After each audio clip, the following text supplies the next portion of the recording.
بسم اللہ الرحمن الرحیم۔ جناب اعلیٰ وزیر اعظم پاکستان جناب عمران خان، سابقہ چیف جسٹس آف پاکستان جناب جسٹس میاں ثاقب نثار صاحب اور بری فوج کے سربراہ جنرل قمر جاوید باجوہ اور ان کے ہمراہ آئے ہوئے معزز مہمان گرامی کے بےحد مشکور ہیں۔ آن جناب نے اپنی پہلی فرصت میں ملکی اور بین الاقوامی مصروفیات کے باوجود ہمارے مسائل اور مشکلات سے آگاہی حاصل کرنے کے لیے قبائلی ضلع مہمند تشریف لا کر ہمیں شرف ملاقات بخشا۔ مہمند ڈیم کے کثیر المقاصد منصوبے کا سنگ بنیاد رکھنے کی تاریخی تقریب میں بحیثیت مہمان خصوصی آپ کی شرکت ہمارے لیے باعث افتخار ہے۔ NFC ایوارڈ کا 3% حصہ قبائلی اضلاع کو مختص کرنے کے لیے آپ کی حکومت کی کوششوں کے بھی ہم معترف ہیں اور یقین رکھتے ہیں کہ آپ کی ذاتی دلچسپی کے سبب اسے بہت جلد عملی جامہ پہنا دیا جائے گا۔ ہمیں یقین ہے کہ اسی طرح اور دیگر ترقیاتی اقدامات کی تکمیل سے صرف قبائلی سرزمین پر خوشحالی کا دورہ ہوگا۔ وزیر اعظم اسلامی جمہوریہ پاکستان مہمند ڈیم کی رائلٹی نیٹ ہائیڈل پروفٹ کے آئینی حصہ ضلع مہمند پر خرچ کرنے کی یقین دہانی کرا دی جائے۔ ورسک ڈیم پہلے ہی نصف صدی سے ملک و قوم کو کم بیش 600 میگا واٹ بجلی فراہم کرتا رہا ہے۔ اگرچہ اب یہ مقدار نصف سے بھی کم ہو گئی ہے۔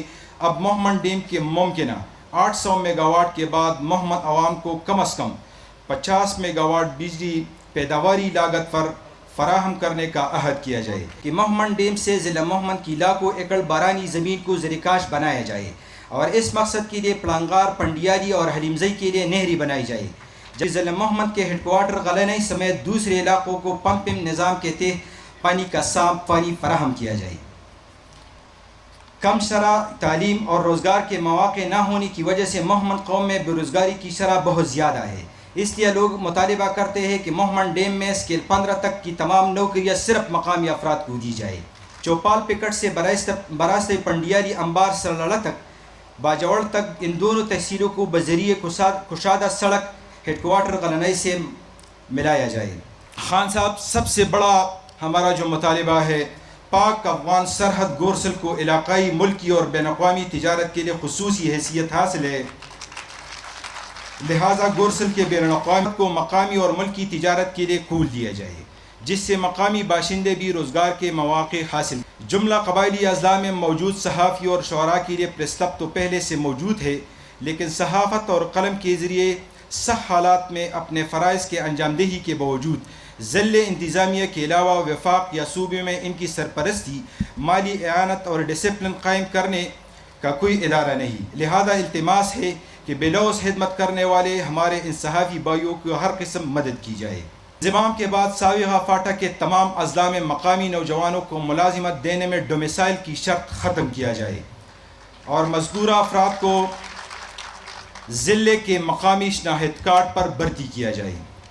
اور خان صاحب، جس طرح تمام فاٹا میں مطالبہ ہوتا ہے یوتھ کی طرف سے 2G اور 3G کا بھی ضلع مہمند، کیونکہ خیبر میں آپ نے بھی اعلان کیا تھا اور باجوڑ میں بھی اعلان کیا تھا، تو ہمارا مطالبہ ہے کہ مہمند میں 2G اور 3G کا اعلان کیا جائے۔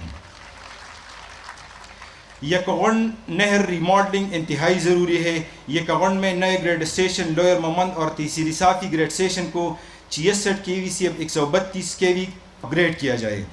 متنازعہ 13 دیہات کے بارے میں عدالت نے جو فیصلہ کیا ہے کہ 13 دیہات کو ضلع مہمند میں شامل کیا جائے، باقاعدہ نوٹیفیکیشن جاری کیا جائے۔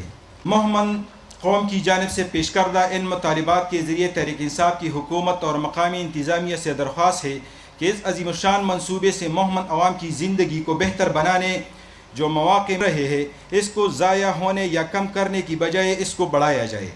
ڈیم کی سنگی بنیاد رکھنے کی خوشی میں یونیورسٹی کیمپس، ایک اچھی تفریحی پارک اور مقامی معدنیات اور خام مال کو مد نظر رکھ کر ایک مناسب کاروباری مارکیٹ کے قیام کا اعلان بھی دہائیوں سے محروم مہمند عوام کی دکھوں اور ضروریات کا مداوع ہو سکتا ہے۔ مہمند قبائل زندہ باد، پاکستان زندہ باد، پاک آرمی زندہ باد۔ بہت شکریہ۔